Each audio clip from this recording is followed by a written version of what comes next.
Welcome to RevCast, a civilization podcast focused on its console platforms.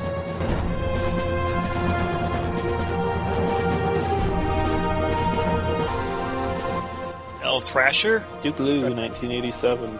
ScottieX.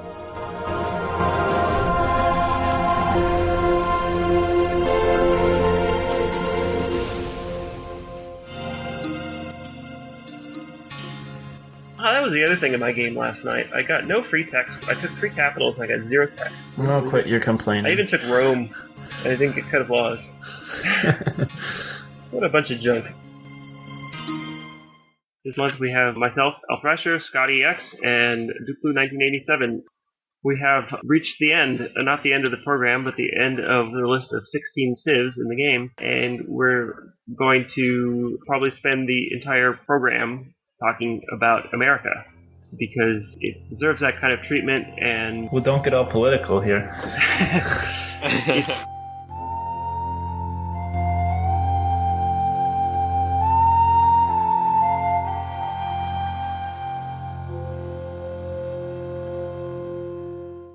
Those of us who play online know that America is the most broken civ.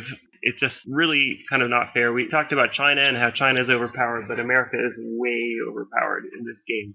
The thing is that I think a lot of people don't really know how to tap into the full potential, and I think that I'm not really the best with America. It's almost like it's so powerful that it's really hard to harness all that. So we're going to try to talk about that and try to get into that. I see a lot of players online who understand America and understand the early game and how to leverage those bonuses, but they get so much more powerful in the medieval era. Not everyone knows really what to do with that. I've played a lot of America. The starting bonus with America is that you begin with a great person. I think this is one of the things where the developers didn't really foresee how the Civ would be played, because the situation in CivRev is such that there's free money on the map for any unit. You can walk up and take it. You don't have to be a military unit, get a friendly village, or to get an exploration tile. So there's free money on the map, and there's 2 civs that can start with a unit in 4000 BC, America and the Aztecs, obviously. It's a little unbalancing that those 2 civs can start with a unit and no one else can. What is a bit relevant is having 2 moves with your unit that does that, which gives the Americans the advantage there over the Aztecs. Exactly. Of course, there are different great people that you get, so there are a lot of different strategies to go with them, and most people are starting off with America trying to leverage a horse rush, which is a really good thing to do because it's very common to be able to get your horse army together in less than 10 turns. And if your closest civ is the AI, you're definitely going to get it if you get there in the first 10 turns with your horse army. And if it's a player, probably in pretty good shape still. I mean, you're probably going to take them out. If you have an explorer, some people like to explore with the explorer, which I guess makes a certain amount of sense. I usually just use it. It's definitely better to use it to rush a warrior. It depends on which round. I mean, when I get an explorer, I usually rush 2 warriors. Yeah, I tend to do that too. If you look like you've got somewhere to go, then probably the warriors are going to be better. You can go and you plant your settler somewhere where you've got a chance. In fact, one of the first things, just before we talk about using that, is that I tend to move the settler, and I'm not sure if you guys do this, but if you move the settler 2 squares and then settle on your GP, you're probably going to be able to find a barb. Yeah, then you can do the stack flip thing. Yep. Yeah. The only thing is you can't use the great person the same turn then. Yeah. Yeah, then you can't use him the same turn, but at least you can whack your guy right next to it. I do that sometimes too. Generally, a balanced position is fine for America, in my experience. You don't need to settler rush. In fact, settler rushing is maybe sometimes a bad idea. If you're not playing against America, and you're America, there's really no reason to take really any risks at all, because as long as the game plays out, you just win. The best way to win with America is to try to take the most risk out of the ancient era as possible. The goal is always to get to medieval area, so 5 techs with about 100 gold, 80 gold, somewhere around in that area. Because if you get 5 techs, 80 gold, it's hard to lose if you know what you're doing. America's one of the few civs I don't really see going with legions. You can win however you want. That's true. A 3100 BC horse army, you're going to reach somebody way before they're ready most of the time. A 3100 BC legion army, you still have to walk over there and you're half as fast as a horse army. Horses are definitely the best early. Like with America, it's not necessary because they have 2 movement. You can pick up more gold. Maybe you get a cap And in general, with every civ, if you build a horse army, you're going to expand faster just from maybe you pick up an extra city, the extra gold you pick up. It just makes the game go by a lot quicker. Unless you're just in a totally bleak, Right. nothing around you, not going to pick up gold, and it's going to take you forever just to put the army together. The difference in between the GPs, where you've got a GB or a GE and get your horse army that quickly. If you've got a GH or a GA, maybe you'll find the gold by wandering around, but if you don't, like in both of my games recently, your horse army isn't that much quicker than normal, so you're not going to have 3 100 horse army. You should still have additional map knowledge and the possibility of grabbing exploration tiles of friendly villages, so you should still have a faster horse rush than most other civs, anyone but the Aztecs, really. Yeah, but not in the order of what you're going to get with the other. That's totally true. Definitely starting with the builder or the explorer. So I was talking about the explorer already. Walk the explorer around, grab 2 friendly villages for 50 gold, come home, use the explorer, and now you have 100 gold, 4 turns or something like that. That requires a little bit of luck. Sometimes you can get that 100 gold. If you're rushing warriors on the first and second turns, you can reach those 1-flag barbs. If they're nearby, it can be a good advantage or it can be a crazy good advantage. I consider the Explorer probably the second best great person start. And of course, the builder, what you do with that is you save it for the Colossus, right? No, you don't do that. Stonehenge. Double your tech in one of your 75 cities. That is not a good strategy. Don't do that. No, what you do is you set your production to a galley, and you use your great builder to build the galley. Then you go back into your city, and you don't rush your galley for 0 gold. You change your production to warriors instead, and then you rush your warriors for 0 gold, and you get 3 warriors in 4000 BC, and you send them in different directions. And then you have just an amazingly good game. You get a crazy amount of gold early. You get walk-ins on AIs because you have 10 tiles to work with in each direction. Yeah. Get all the map knowledge you want, all the goodie huts. And you'll have a horseman right behind those guys in no time. Bar none, the best start in the game Yeah. is America with a great builder. It's crazy good. And like half the time, it seems like my first barb gives me a galley to get 7 cities. I mean, the kind of starts you can have are just totally crazy. Okay, so those are the good ones. What's a bad one? A great leader. I've never got a great leader, and I think it's very rare, like something like 1% maybe, less than 1%. I have gotten the great leader, and it kind of sucks. You can settle it and have veteran horsemen, but you should get veteran on barbs anyway. You can explore with it, and that's fine, but America is a quantity over quality civ. So anything that gives you quality, you really don't need. It's good to have a barracks later in the medieval era, but other than that, you just don't need a great leader. I would just settle it in ancient when you start building horsemen. The thing about America is it doesn't matter how good you can make your civ down the road, it's going to be the best. The number one goal is I need to survive ancient. Mm-hmm. It's not that I need good luck, I just don't need bad luck. Yeah, the other thing to consider, and I'm being completely serious, is sell it for 15 gold. Not on the first turn, obviously, but once you're done exploring. If you need it, if that would be a better use of it than just settling it. Also consider using it.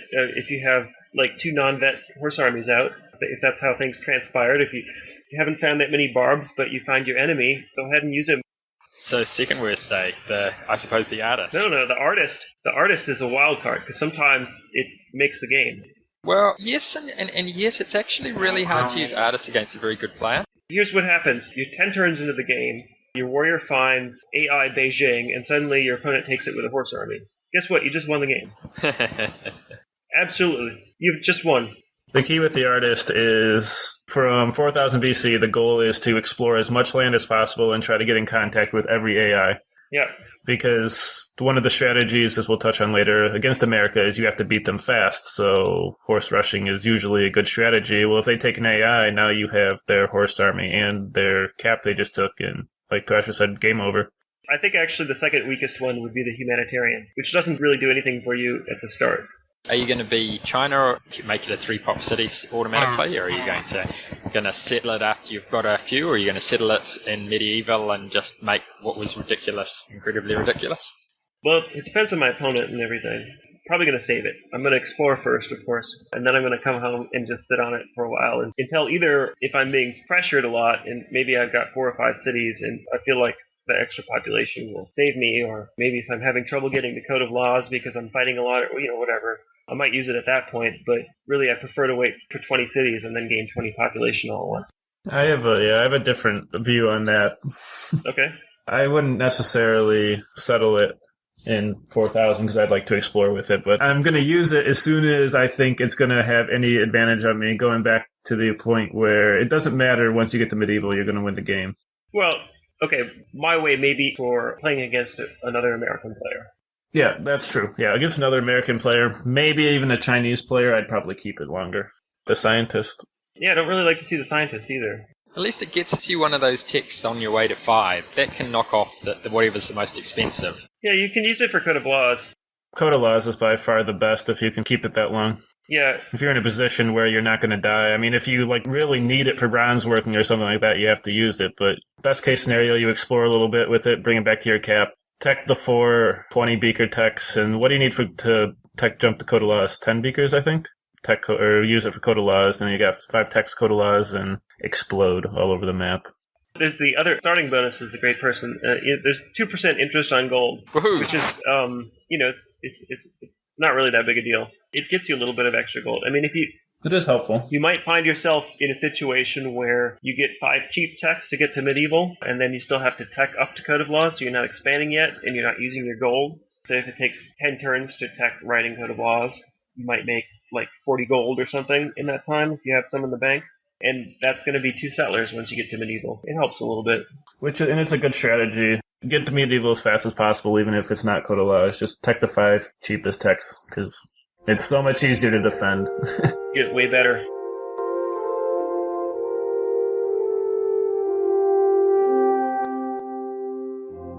So medieval, now you get the rush unit at half price, dropping all fractions bonus. Doesn't say that in the manual that they drop all fractions, but they do.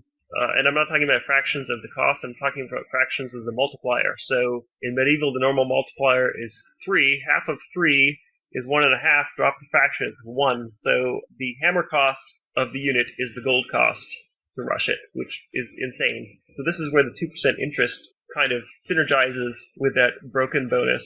You build gold, you put all your cities on gold, and then you use that gold to rush units, and because you're building gold, you are actually gaining more gold than you would for hammers. Basically, relocatable hammers is what it's going to be. Never use hammers, just go on gold all the time. Yeah, right. Go on gold. Maybe a barracks, but... Yeah, if you're building a barracks, hammers are still better because you don't get a discount on that. But otherwise, for units, always use gold when possible. Settler, which is the big one.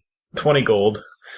Another big thing, militia are now free because you can buy and sell units and break even. So you buy a galley, get the militia off the galley, sell the galley, and you've broken even. And now you have a free militia. And in multiplayer, you can unload the militia the same turn you build it.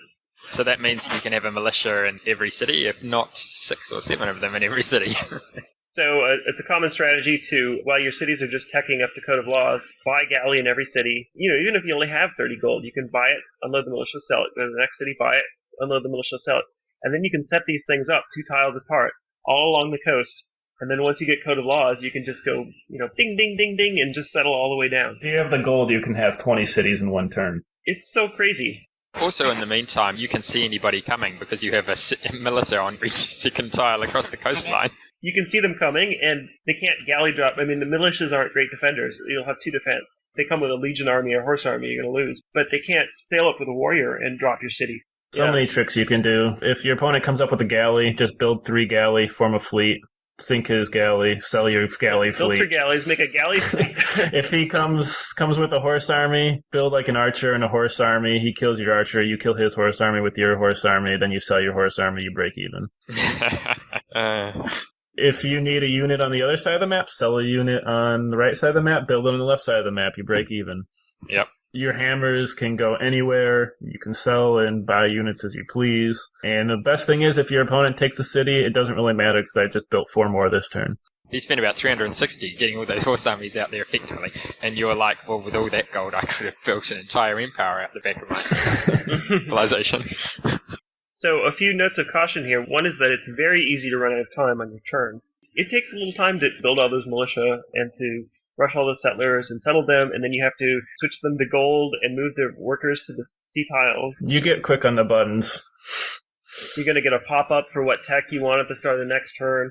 It can be a lot to do. It's pretty hard. I mean, this is the part that most players online are not getting. They're not doing this. I mean, of course, at the same time, You're not really going to suffer that much if you miss a few things or if you don't set your city right. Do the important things first and then go with the militia at the end of the turn is what I would suggest. Yeah. Or if you don't build enough militia or whatever. It's not really going to hurt you that much just because it's so strong. The other thing is that you can go too far with this and you can spam too many cities and you can get to the point where you're going to backfill into industrial no matter what you do. As your opponent is maybe teching ahead, let's think about Spain as your opponent or something like that. And this guy's gone for cats and is going to quickly blitz and take all the capitals on the same turn or something like that. And you are just spamming cities and more cities and more cities and more cities and more cities. And suddenly there's 2 catapult armies by each of your capitals. And he's got the other capitals. And what are you going to do then? Your America, so you still probably have a chance, but there comes a point where you should stop building cities and just kill your opponent. Usually the target is when you can make 75 gold a turn, because then you can get monarchy and feudalism real quick for knights, and then the gold lets you rush 1 knight army per turn, which should be more than enough to kill any other civ. The trick is, if your opponent has teched all the techs that cost less than 75, when you do that 75 to finish feudalism, you will backfill into industrial, and you will not be able to get 25 gold knights. Your knights will cost 50 gold instead of 25. And so then, in order to get a knight army every turn, you would need 150 gold. You were still in a commanding, powerful position, but you've wasted what is your best bonus. So sometimes you want to make sure that you're not finishing techs with that much tech. What if you went the other route and you went catapults and navigation, and then tried to use that to send out a ridiculous number of units after the other guys? You can do whatever you want, Scotty. You could win with an archer rush if you really wanted to. I just sent 150 archers to your cities. I'm going to ping you down 6 attack at a time, or 4.5, or whatever it may be. That could work. The reason that the knight rush is better is because if you just stack 10 knight armies or something like that, they quit. They'll just roll through. You don't have to load them up and move. And also you get religion as your next tech after feudalism. There'd be no backfilling, meh. Yeah, that is an advantage. You get there faster. I think that could be a good way to go, especially if you only need 1 more capital. Show up with a galleon fleet and a few catapult armies. Probably would be a pretty strong way to go. It could be good if the map was like, you're close to your opponent, but there's some deep sea between you, and then that way you don't have to run all the way across the map in the other direction. Yeah. You just load them on a ship and sail for 1 turn, and then so it's kind of map dependent, but I mean really any knights, cats, legions, I prefer knights and cats just because you don't have to build so many dang units because you usually run out of time on your turns. Yeah, right. I wouldn't have 20 cities and then be building legions. Look at me, I can build 7 legion armies every turn. As long as my opponent is going to work and having a meal in between turns. And just to clarify, if you have 20 cities or whatever number it may be, these cities are all going to suck. They're going to be 2 population because you're going to rush a settler right out of them after you build it. There's going to be no buildings in it. There might be a militia. It's not like we've got 20 super library, barracks, harbor, university, whatever you want it. It's just 22 pop, nothing else in them. You put them all over the map, and if you lose a city, it's not a big deal because you just gave your opponent 4 trade a turn. Big whoop. But the fact that you have 20 of them, well, there's 80 trade right there. The numbers, not the quality.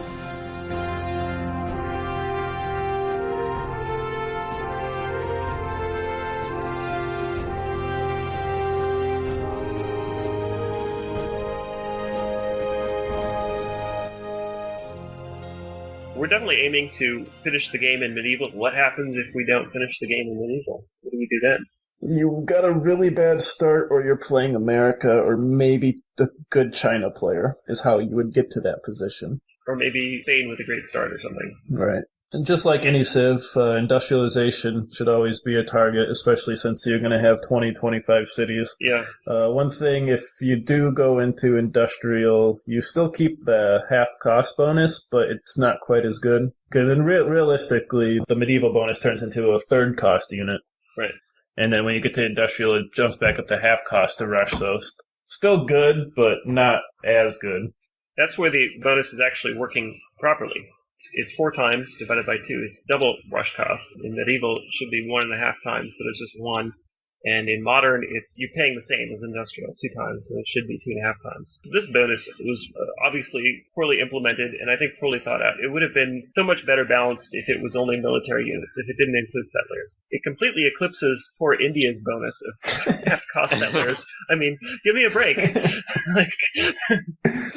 Here, I give you half cost on 1 unit, and I give you half cost on all units. With India, it actually is reducing the hammer cost, so you can hammer them out faster. And with America, it's just the gold rush cost, which is weaker of the two. You'd rather have the cheaper hammer cost, because then you can use hammers if you want, but still, it doesn't matter. It's super powerful with America, and it's too bad that it applies to settlers, because I think if the math were done properly, and if it only applied to military units, then it could maybe even not naval units or something like that. I mean, I think the bonus is supposed to represent how the United States is able to mobilize for war in World War II very quickly, maybe the Revolutionary War too. Plus, you get the +1 food from planes, amber waves of grain in industrial, which doesn't matter at all. Who cares? Doesn't do anything. You're just as good as the Russians. Yes, finally at last. That's just totally wasted on America. Never even dream of using food as America. It's just build more cities. Even in the industrial, they're still so cheap. Now they're 40 gold. Is what other people pay in ancient for 2 pop cities. You're paying it for 4 pop cities. Unless you've filled the continent, in which case you've won already. Yeah. And then there's the modern bonus of factories give triple production. When's the last time you built a factory? The game shouldn't go that long. Could be useful if you got that far and you'd filled up the whole continent things, but there's no way a good game actually does go that far, so... The only way I see it happening is if you're playing a player that's decent but not great, one of those players that kind of gets the game but doesn't know when to kill you. It just kind of keeps building, and you got just a horrible start. Maybe you started on an island, maybe you got a kind of a bad start, then your horse army lost 6-3 against an AI cap or something, and like you're... Wait. Here's the scenario. You start on a 5-tile island with a great leader. You build a galley. You find the 7 cities of gold, and the Aztec AI takes it. And then your opponent takes the Aztec AI, so you can't get the gold off them. Right. Exactly. So you're struggling. Your opponent just doesn't come kill you because... I don't know, I guess some players just like to play really long games. So you're fighting back. Maybe he gets to industrialization way before you. He gets to tanks before you, still doesn't come kill you. You're fighting back. You've got cities all over the map. He's started settling some of the island cities, and finally he comes to kill you with his 10 tank armies, but by then you can rush tanks for way cheaper than him, so... kind of then it goes to bombers and flight, and it gets to a big stalemate, and that's when factory bonus can help. But against a good player versus good player, it's probably never going to happen.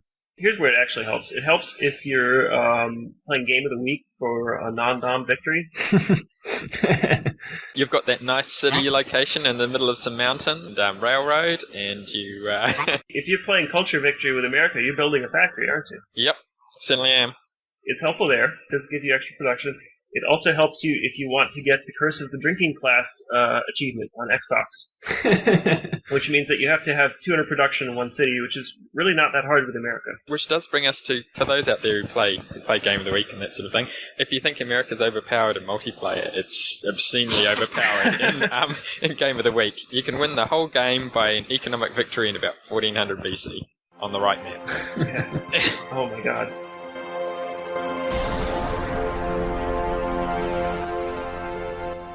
We better turn this around and talk about how to play against America. It's not easy. Win in 10 turns. Win in 10 turns is a good way to do it. Kill them before they have 5 ticks. Yeah. They get to 5 techs with any amount of decent gold, 60 gold, 80 gold, 100. You might as well throw in the towel unless you're also America. I did beat Mophawk, my Zulu, against his America, and I did not win in the Ancient Era. Well, I was still in the Ancient Era. I only ever tech bronze working, iron working. He got to medieval, but I made him burn so much gold that he couldn't do anything. You have to have gold with America. If you're at the point where you have to think about using hammers or something like that, you're not doing very much. I think he kind of made a mistake in that he did tech Code of Laws as a stiff tech.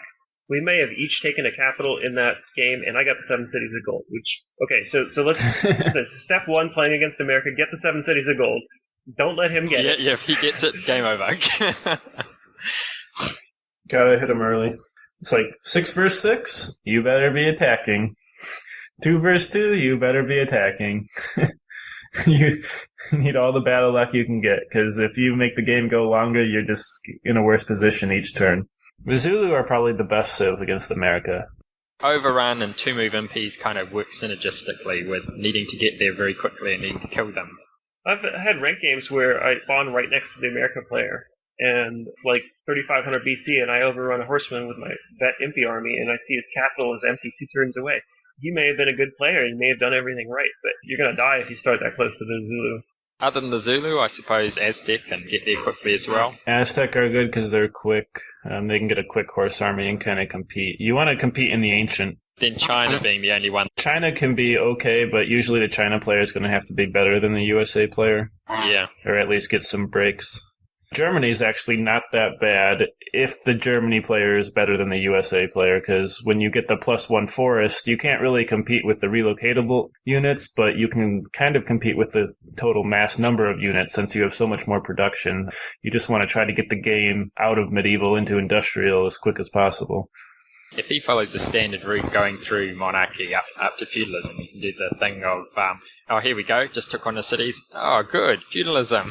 And all of a sudden, a whole bunch of legions become elite knights. He's building knights, but you can build legions and get knights, and all of a sudden you might be battling pretty fair numbers. It's true, and of course yours are elite, which help having the blitz and in March. Still, I'd rather be the USA player. Yeah. Tend to favor you there. I would probably try to attack quickly with elite legions, and if he gets to feudalism, maybe that will work, and if he doesn't, you might be able to just curb that and stop it. In any scenario, you want to start close on the map, and if you're building cities, build them towards the American player. You need to get to him as quick as possible. You need to be bold and aggressive. You can't sit there building archers. Because America can do that better than you. Yeah. You need to try to kill his horse army, because State's a formulaic player who builds one horse army, tries to pick up the gold, gets what cash he can, and just goes straight to Code of Laws. If you kill that one horse army, and now he's going to try to expand, but how is he going to expand if your horse army is living around him? He's either got to build another one, which is, assuming you don't just die to it and then let him sell that horse army, if he has to invest that 60 gold permanently in order to expand, then that's 3 cities he can't build. So even better if you kill it, and then he's back where he was before, but he can build 3 fewer cities. So the big issue is really, though, that if you kill his horse army, then that's a whole lot of map space he needs to retake up to get his army out there, and he isn't going to find any gold there because he's already been there. So you're, meanwhile, picking up another barb hut somewhere else. So you've actually got 50 gold plus another 30 maybe that you wouldn't have otherwise gotten. He's not got that money.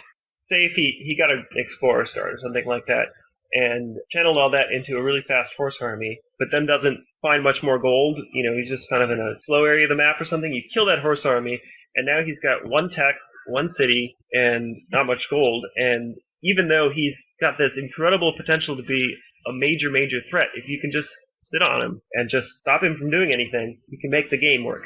If you leave him alone, then you're going to lose.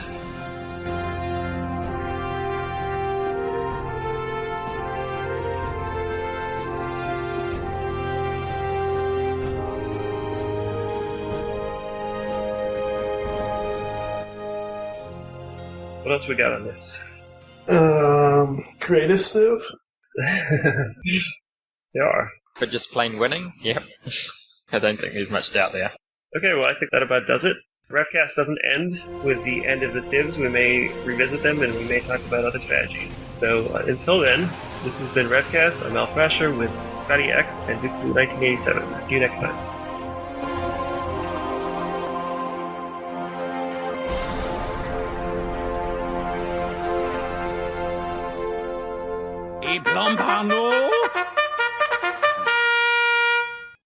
Oh, did you know that America has unique units, including Sherman tanks and flying fortresses and Mustang fighters? You know what's different about those units? The names. The names are different. Yep. What's that all about?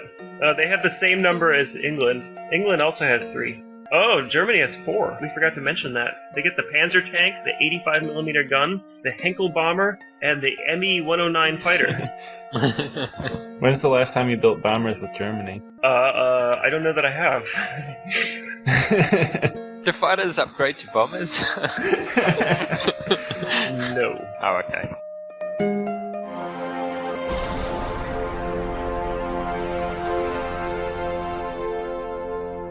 For more information about RevCast, sibling shows PolyCast and ModCast, or about PolyCast in general, log on to the series' official website at thepolycast.net. Record date: December 2nd, 2011. Civilization Revolution sound clips. Copyright Take-Two Interactive. Copyright Civilized Communication at civcom.net.